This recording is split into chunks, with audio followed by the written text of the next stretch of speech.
Marches have been organised for every capital city in Australia this Sunday against mass immigration. People will also be showing up, no doubt, just to counter those other protests of people waving foreign flags that we've seen recently. They've been embraced by the radical left, which, when you think about it, is a bit weird, kind of like chickens campaigning for KFC.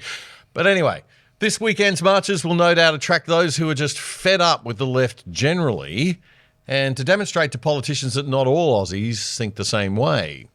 Now, obviously, any anti-immigration march will attract some unsavoury racists and the usual neo-Nazis, both the real ones, all 24 of them, and the dress-up ones, who the left like to send in to make the right look racist.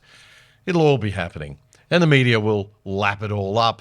Ordinary Aussies who just don't want massive immigration will be called racists and Nazis, and libertarians will get lumped in with sovereign citizen nutters, as the left enjoys its smug game of painting everybody who disagrees with them far-right crazy. The radical left-wing nutters, the Antifa crowd, will also no doubt show up and try to stir up a bit of violence. Hopefully they'll fail. They'll probably be doing the Nazi dress-ups too. Should be an absolute hoot. But the fact is, for us, poor ordinary Aussies stuck in the middle of all of this bloody nonsense, immigration really is at levels that we've never seen before. And it really is not even the slightest bit racist to want to talk about it. Before COVID, net overseas migration was just under 250,000 a year. I should also mention that before Kevin 07 and his love for a big Australia, our net migration had been around 100,000 a year for decades. In the COVID years, it dropped back to that level, an average of 93,000 a year. And in the 3 years since COVID, a big spike. 1 million in the first 2 years of the Albanese government and an estimated 340,000 for 2025. But is this NOM figure truly the best indicator of the impact of immigration? Since a lot of the impact of immigration is cultural and social, doesn't it actually matter if the people who are coming are from like-minded cultures? Or is it racist to say that? Does a person's level of willingness to assimilate matter? A person's willingness to accept that the country they're coming to has a culture of its own, established for centuries, that they must try to adapt to before they start trying to shape. My heritage is Irish on one side and Lebanese on the other. The Irish are more recent arrivals, but my Lebanese side goes back more than a century, as does federal MP Bob Katters. Bob is one of the few politicians to come out and urge people to go to the march on Sunday. At a news conference in Brisbane Thursday to promote the march, he kind of lost the plot a bit at a journalist who tried to play the lefty racism card. You've got a Lebanese background, Bob. How can you possibly be against mass immigration? Well, Bob's 80, a man of a different time. He wasn't having any of it, and his Irish-Lebanese temper got the better of him. The gloves are coming right off now. And they were. Bob, you've got Lebanese heritage yourself. What would you... Oh, mate, don't say that, because that irritates me, and I punch blokes in the mouth for saying that. Don't you dare say that. The question from Nine reporter Josh Bavis was about the benefits of migrants with good values, families like the Katters, as described by Bob's sister. My grandfather, Jiddi we called him, came from Lebanon when he was in his early teens. And echoed by his son. Has some Irish heritage and some Lebanese heritage, both were chased out of their countries at the time. My family have been in this country for 140 years, right? So if you say anything like that, I have on many occasions punched blokes in the mouth, right? So I'm restraining myself today. But he didn't restrain himself for long. Don't say that. I'm sure that don't say that because you're a racist. You're a racist. You cannot say what you've just said without being identified as a racist. Okay, we Irish Lebanese, we have a little bit of a spicy ethnic mix. Bob Katter getting a little excited there. Immigration levels are simply too high, and this is the debate that we need to have. And we can't have it if the lovies at the ABC and in the Labor movement on the left generally keep saying that it's racist to have it. It isn't. It's bloody important, because if you don't have it, you will get actual racists emerging, actual racism, actual race violence, and actual neo-Nazis. Just take a look at the UK and Europe.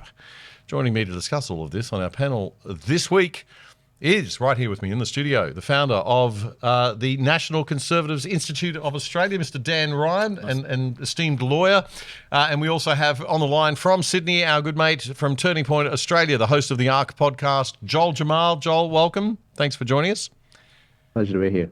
All right, so despite what the ABC might think, it is important that we have a national debate about immigration. Before we get into talking about the march, Dan, if I could just start with you. Are Aussies worrying too much about immigration? Is this all a big beat up, or are there real problems that we're facing, do you think?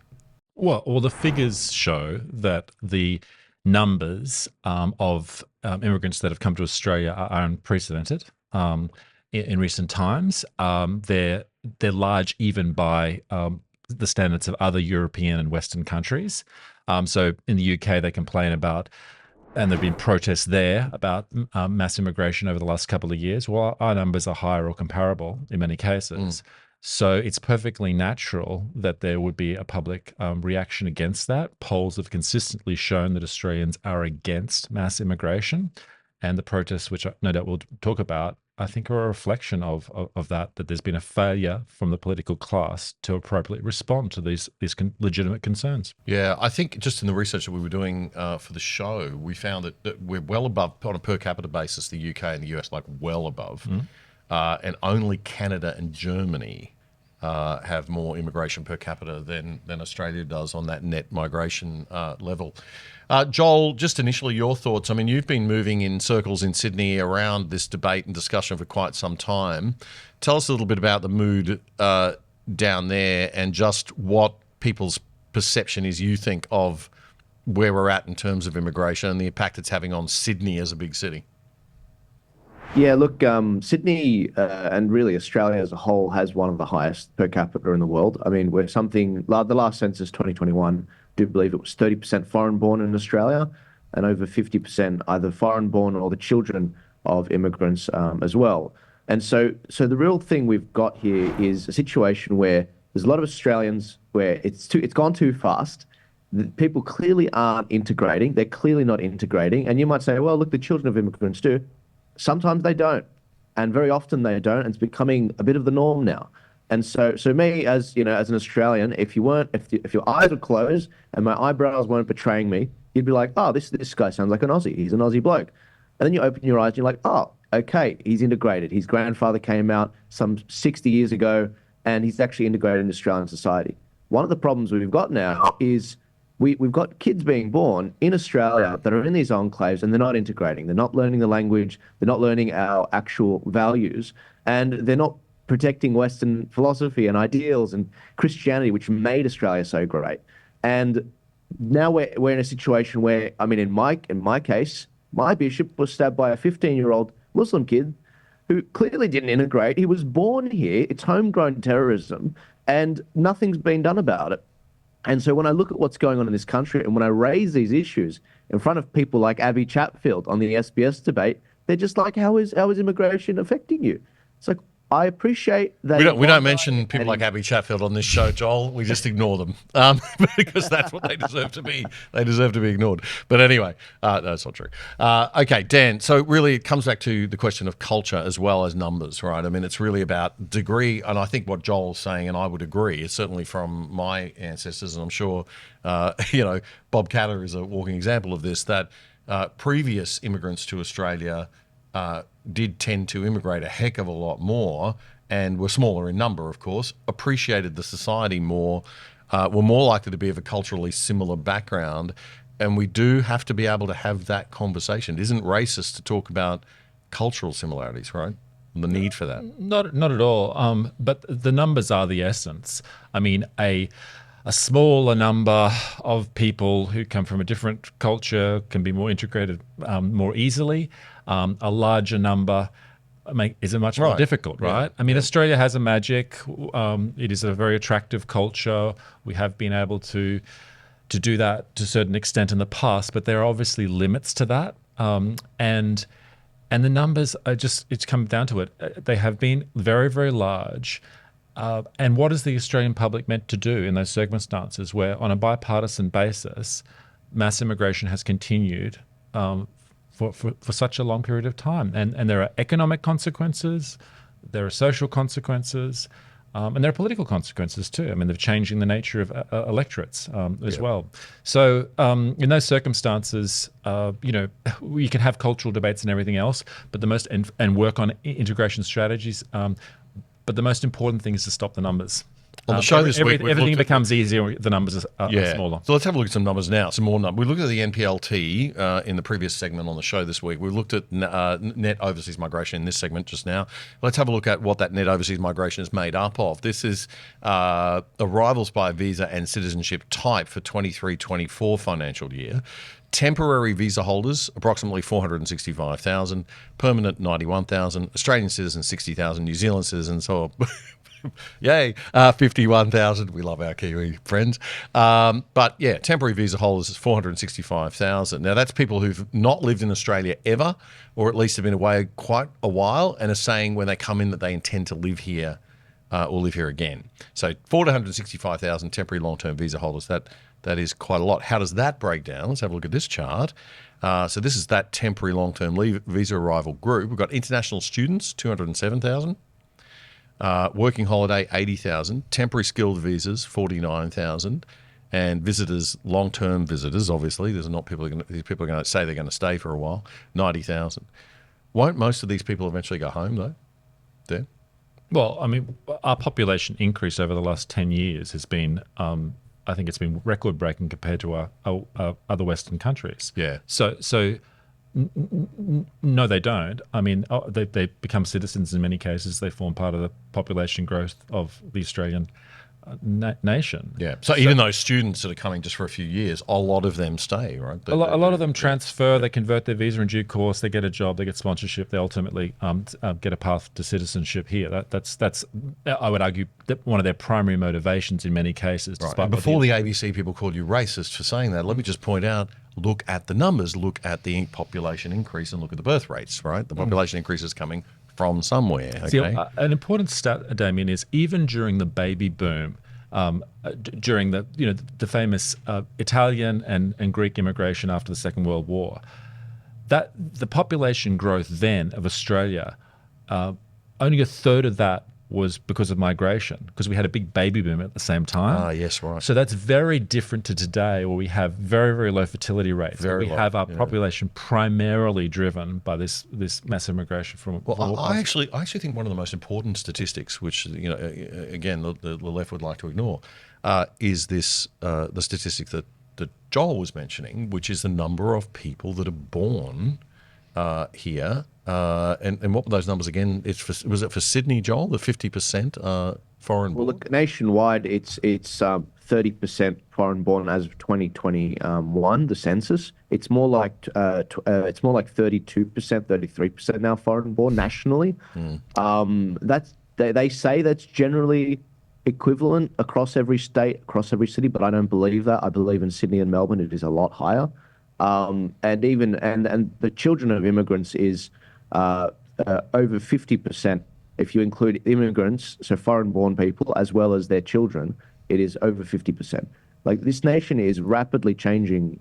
I don't think people appreciate how quickly it's changing, and it's too quick. You're going to lose like the Aussie accent, just like what's happened to the UK, the Cockney accent. It's basically going extinct, and these are sad things because it's also our values we're losing as well. That actual freedom to understand how society works and exactly how this delicate balance works, and that is really a blip in history, and that's why foreigners like my parents appreciated that, valued that, and insisted that their children also be integrated into that. Yeah, and there was also a sense of gratitude among those previous generations of immigrants as well for being to be here. I was certainly raised with those values.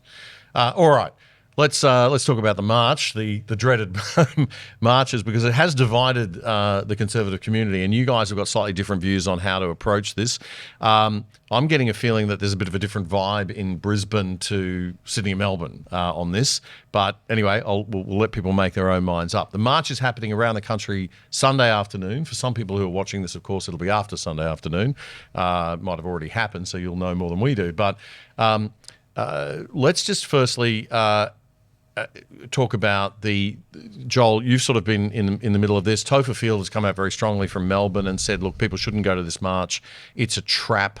It's being run by neo-Nazis. It's not just that neo-Nazis might show up, it's that it's actually being run by neo-Nazis, and we'll have some counters to that claim in a moment. But just tell us where you're at now, Joel, on this and what the latest info is that you found out. Look, I've been utterly consistent from the start with this. I've said I can't get behind any rally in the last 5 years where I haven't known the speakers. I don't know, I can't pick up the phone and speak to the organisers in every state. Unfortunately, that level of transparency hasn't existed with this rally.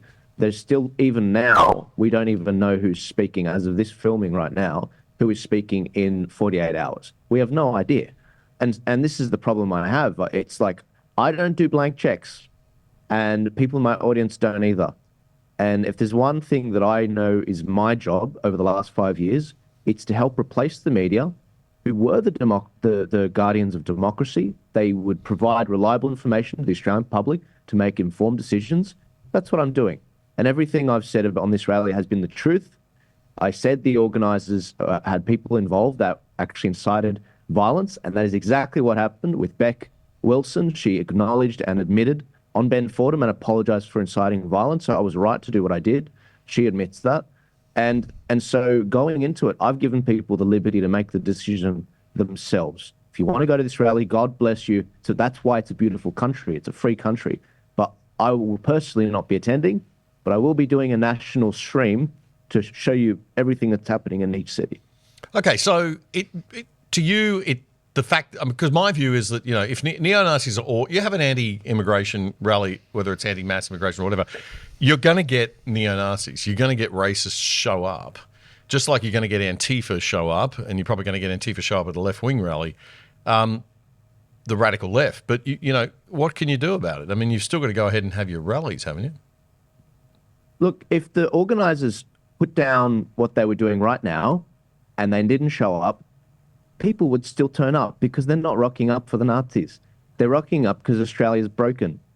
These guys have just happened to come along. They happen to be the first in, best dressed, put their hand up, made a website and said, March for Australia. We're going to collect your emails. We're going to collect donations in the early days of this, but we're not going to tell you what it's for. We're not going to tell you what we're going to do after the 31st of August. We're not even going to tell you who's going to speak at the rally. That's my problem. I don't do blank checks. Okay. And the real issue is there are genuine issues with immigration.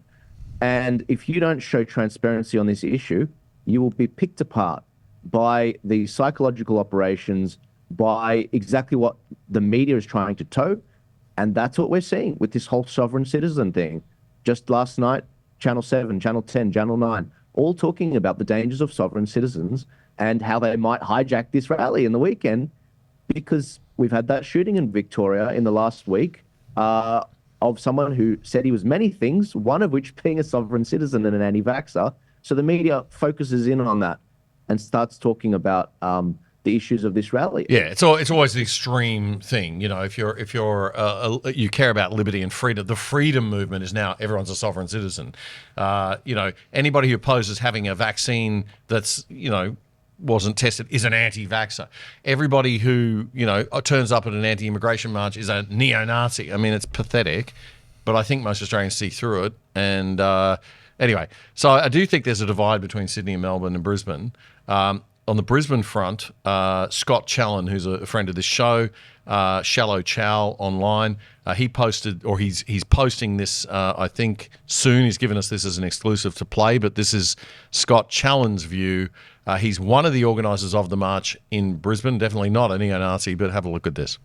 I found out who's organising the March for Australia on August the 31st in Queensland. You're not going to believe this. The mainstream media's had an absolute field day trying to pull this thing apart.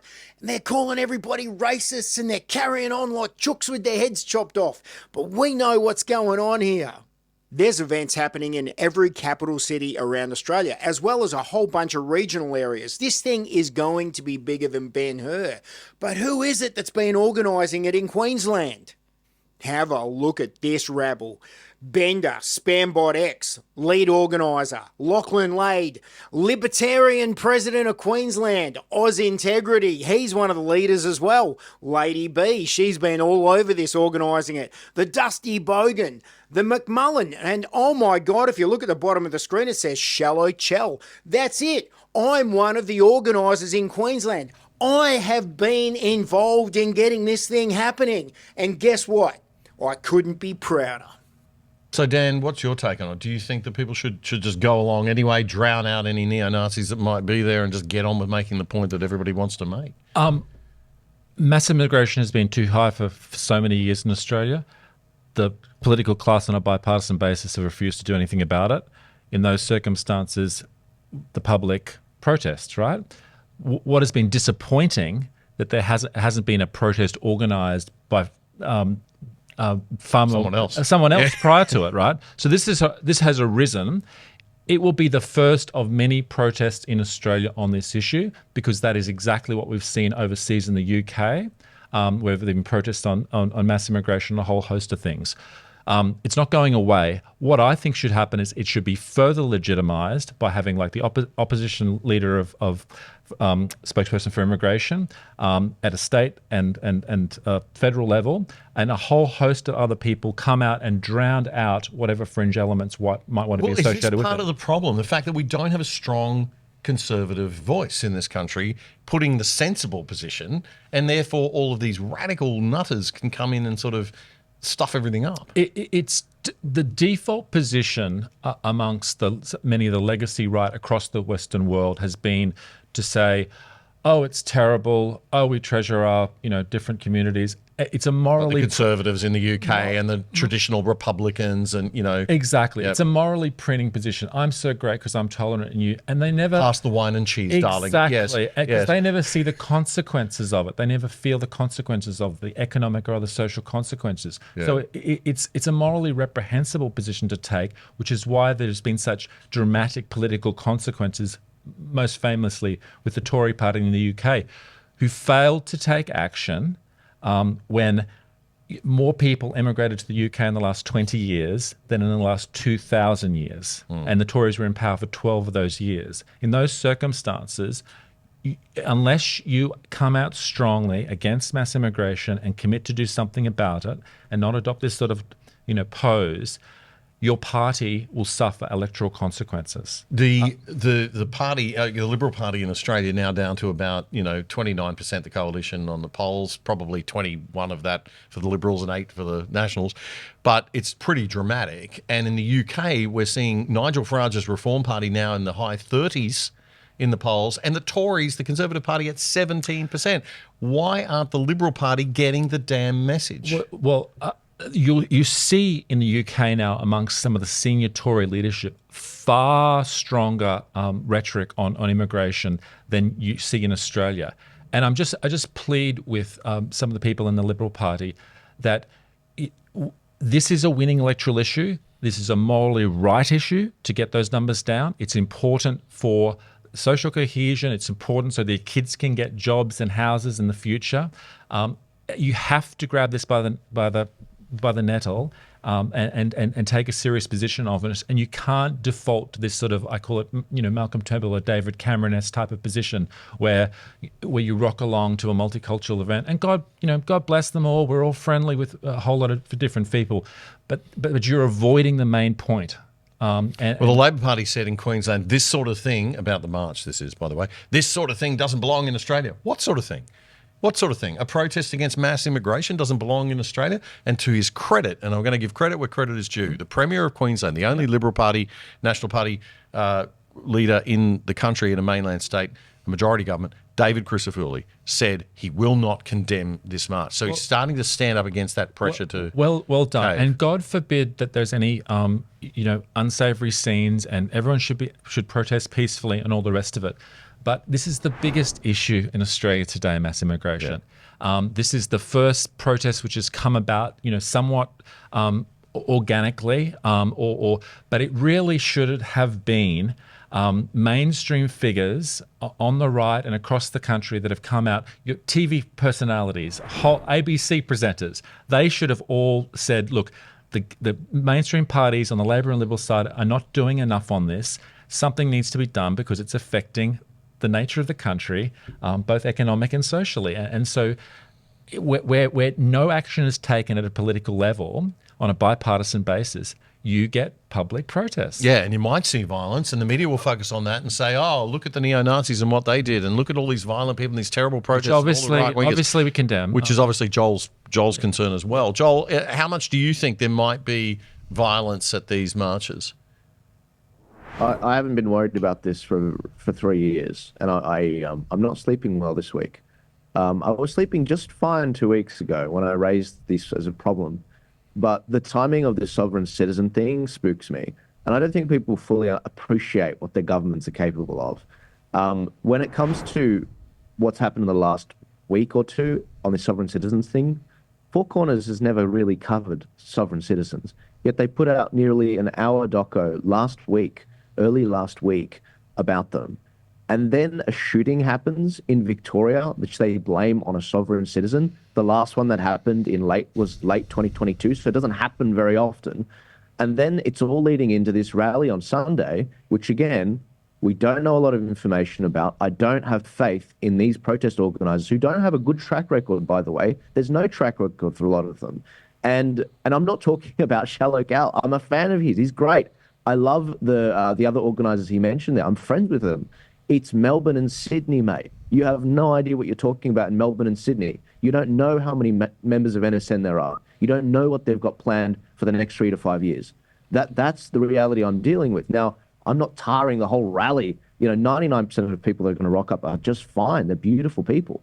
But the thing is, if you're not transparent about who's speaking at this damn rally and who's articulating the issues there in Sydney and Melbourne specifically. But who cares? We should go and make it our rally, shouldn't we? Shouldn't ordinary Australians go and make it their rally and just wash out the NSN and all these neo-Nazis and tell them to get stuffed? It's a logistical problem, Damien. It's a logistical problem. Now, there is no one that's thrown their name in this whole protest thing that has been at the head of a 50,000 person march where no leader showed up, where no plan was set up. I've been at that. Right. The town hall speech on the 24th of July 2021. It's terrifying. Okay. There was violence, and I had to put down my journalist cap, and I had to articulate a message to the crowd. I wasn't meant to be the speaker. There were no speakers planned, so they just violently started shutting down the city and clashing with police because police were arresting people. It's terrifying. Okay. And So your point is it could just get ugly because it's disorganised. Sorry to cut you off, mate. I get that point. I've just got to move on because we are out of time and I want to get this clip of Bob Katter in. Here's Bob Katter on the march itself. Let's have a look at that. Mr Katter had gathered with members of his party in Brisbane promoting the March for Australia. Its website lists 2 goals: no foreign flags and an end to mass migration. If you have anti-Australian sentiments, then get the hell out of my country. Because we are taking the names down now of anyone that treats our flag badly. Okay, now he refers to the people behind the website. Who are the people behind the website, Joel? Do you know who they are, or is that the organisers? I won't say their names, but I know the people that were behind the website. Yeah. Okay, so that website is the extreme right, is the neo-Nazi leaning or extreme right? Actually, those guys are very lovely people. Okay, right. But then they're not the ones picking the speakers, and that's the problem. Oh, they're not the ones picking. Oh God, it's a mess, isn't it? No, and this is the thing. People don't. And again, we've only got 20 minutes here. I got to the bottom of this 3 weeks ago, and I told them you need to be more public about the information because there are nefarious figures involved. And the problem is people are going to rock up, a lot of people, probably more than the Palestine protest in Sydney. And they're going to rock up and they're going to look for a stage and they're going to look for Beck. And that's going to be, you can't just take it over. There's only one stage. No one else is setting one up last I checked. And so they are controlling the speakers on the day. They are the ones setting up. And that's why they need to be more transparent about who's speaking in every city. All right. Well, we have, I think a lot of valid points there. We've discussed both sides of the situation. I guess it's up to you folks, what people want to do. Any Obviously, peaceful protests are the way to go, but it's a legitimate issue. And I just say to people,